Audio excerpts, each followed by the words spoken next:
Hello नमस्कार दोस्तों, स्वागत करता हूं आपका मेरे YouTube channel Rohit Kumar study for job में। दोस्तों आज की इस वीडियो में मैं आपसे भारतीय संविधान का एक बेहतरीन टॉपिक, बिल्कुल शुरुआती टॉपिक शुरू करने जा रहा हूं, जिसका नाम है संघ एवं राज्य क्षेत्र। संघ एवं राज्य क्षेत्र, बेहतरीन तरीके से हम इसको पढ़ेंगे। ये आपका भाग नंबर किसमें आता है? संविधान का भाग नंबर 1 में संघ एवं राज्य क्षेत्र आता है। संघ एवं राज्य क्षेत्र आर्टिकल यानी कि अनुच्छेद 1 से लेकर के अनुच्छेद 4 तक आता है। ठीक है जी, इस बात को आप ध्यान देंगे कि हमें इसमें 4 अनुच्छेद पढ़ने हैं, 4 आर्टिकल पढ़ने हैं। भाग 1 के अंदर संघ एवं राज्य क्षेत्र आता है। अनुच्छेद 1 पढ़ेंगे, अनुच्छेद 2 पढ़ेंगे, अनुच्छेद 3 और अनुच्छेद 4 पढ़ेंगे। बहुत ही आसानी से, बहुत ही छोटा सा टॉपिक आप खत्म कर लेंगे। सबसे पहले जानते हैं अनुच्छेद 1 के विषय में। अनुच्छेद 1 क्या कहता है, इस बारे में जरा गौर करते हैं। एक बार मैं चेक कर लेता हूं, क्योंकि वीडियो में कभी कभी दिक्कत आती है, सारी चीजें साफ दिखाई दे रही हैं। यानी अगर मैं अनुच्छेद 1 को थोड़ा सा इधर कर लूं तो भी कोई दिक्कत नहीं है। ठीक है, तो मैं अनुच्छेद 1 को थोड़ा सा इधर लिख देता हूं ताकि हमारी जगह बची रहे। अनुच्छेद 1 के विषय में जानेंगे आज हम। ठीक है जी, अनुच्छेद 1 क्या कहता है? अनुच्छेद 1 कहता है भारत राज्यों का संघ होगा। भारत जो है वो राज्यों का संघ होगा, इस बारे में अनुच्छेद 1 आपसे कहता है। ठीक है, और इसमें एक और बात कही गई है कि 3 तरीके के राज्यों का जिक्र किया गया है। इसमें कितने तरीके के राज्यों का? 3 प्रकार के राज्य का जिक्र, 3 प्रकार के राज्यों का जिक्र किया गया है यहाँ पर। ठीक है जी, 3 प्रकार के राज्य कौन कौन से हैं जरा इसको देख लेता हूं मैं। 3 प्रकार के राज्यों का जिक्र कौन कौन से 3 प्रकार हैं? नंबर वन ये कहता है राज्यों के राज्य क्षेत्र। राज्यों के राज्य क्षेत्र। ठीक है, नंबर दूसरा ये कहता है आपसे, दूसरा कहता है संघ के राज्य क्षेत्र, संघ के राज्य क्षेत्र। और नंबर तीसरा भाग इसका कहता है ऐसे राज्य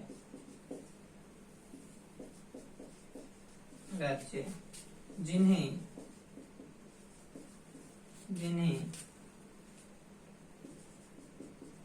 भारत में अर्जित किया जाए, अर्जित किया जाए, ब्रैकेट में भूभाग को मिलाकर, भूभाग को मिलाकर। 3 तरीके के राज्यों का जिक्र है। एक तो हमारे राज्य के जो राज्य क्षेत्र है उनकी बात कही गई है, एक संघ के जो राज्य क्षेत्र हैं उनकी बात कही गई है, यानी स्टेट्स की बात कही गई है। यहाँ पर यूनियन टेरिटरीज की बात की गई है। और ऐसे राज्यों का जिक्र किया गया है जिनको भारत के अलग हिस्से में है, भारत का भाग नहीं है, लेकिन भविष्य में हम उन पर अधिकार कर लें, अपना कब्जा कर लें, एक तरीके से उनको अर्जित कर लें। इन राज्यों का जिक्र किया गया है अनुच्छेद 1 के अंदर। उम्मीद करता हूं अनुच्छेद 1 आपको समझ में आया होगा। एक और बात यहाँ पर आप जान सकते हैं, India that is Bharat, India that is Bharat. अनुच्छेद 1 में भारत के 2 नामों का जिक्र किया गया है, India that is Bharat, India जो कि भारत है। तो एक इंडिया शब्द का यूज किया है और एक भारत शब्द का यूज किया है। ठीक है, तो ये आप अगर बात याद रखते हैं तो अनुच्छेद 1 के लिए बहुत इंपॉर्टेंट बात हो जाती है। इसके अलावा अब मैं बात कर लेता हूं अनुच्छेद 2 की आपसे।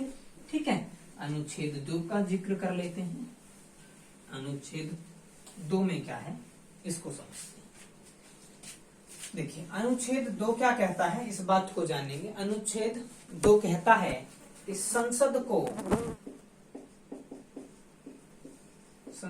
को नए राज्यों के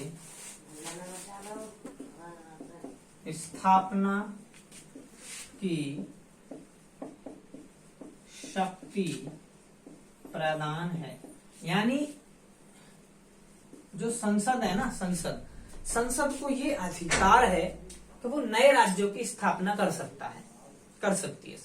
संसद आप जानते हैं, संसद में आपकी लोकसभा भी होती है, राज्यसभा भी होती है, ठीक है। तो संसद को यह अधिकार है कि वो है नए राज्यों की स्थापना कर सकती है, ये संसद की शक्ति है। लेकिन कैसे?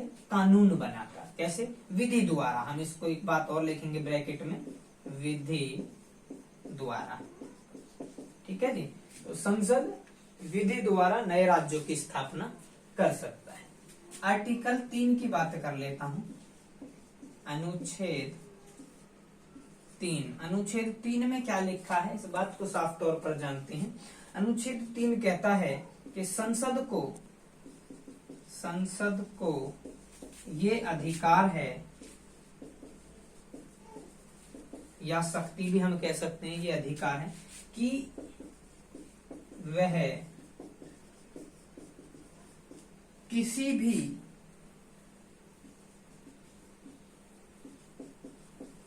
राज्य क्षेत्र के नाम, एक ग्राउंड याद रखना, नाम, दूसरा आप याद रखेंगे सीमा, ठीक है, तीसरा आप याद रखेंगे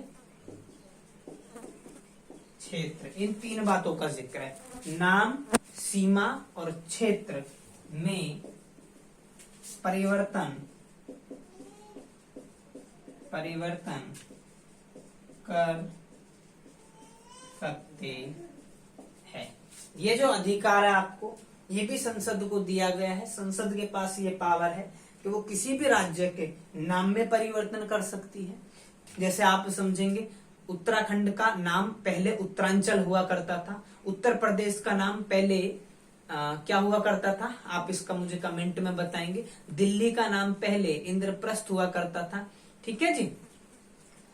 चलिए, ऐसी सीमा में परिवर्तन की जा सकती है किसी भी। जैसे उत्तर प्रदेश पहले बड़ा राज्य था, उत्तर प्रदेश से काटकर हमने उत्तराखंड को अलग किया था, ठीक है, तो उसकी सीमा में परिवर्तन किया जा सकता है।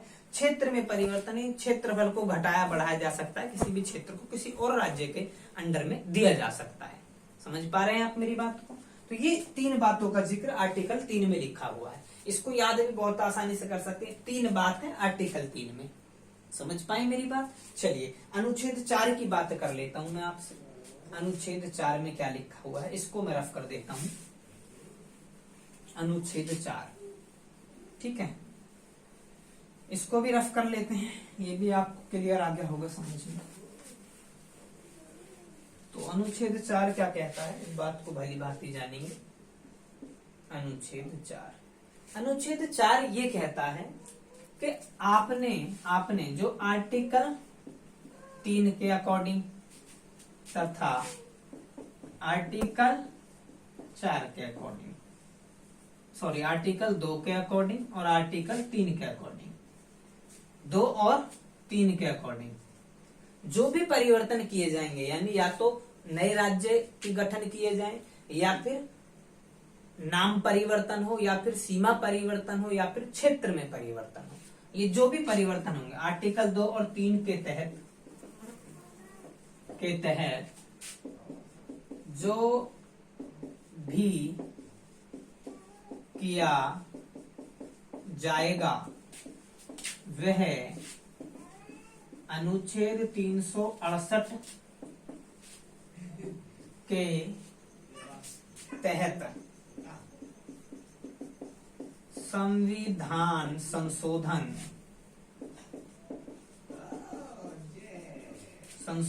नहीं माना जाएगा।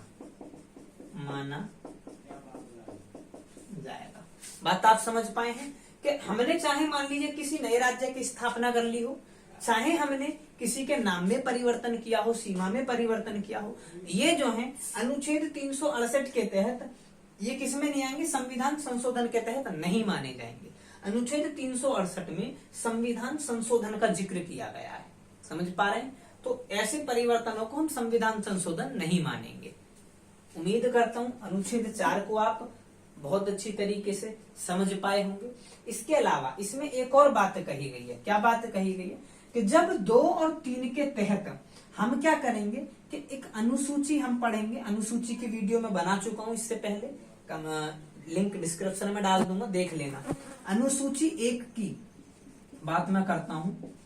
अनुसूची 1 और अनुसूची 4, इन दो के बारे में भी अनुच्छेद 4 में ही जिक्र किया गया है कि भाई इन दोनों आर्टिकल के अनुसार अगर अनुसूची 1 और अनुसूची 4 में कोई परिवर्तन किया जाता है तो वह भी अनुच्छेद 368 के तहत संविधान संशोधन का भाग नहीं माना जाएगा।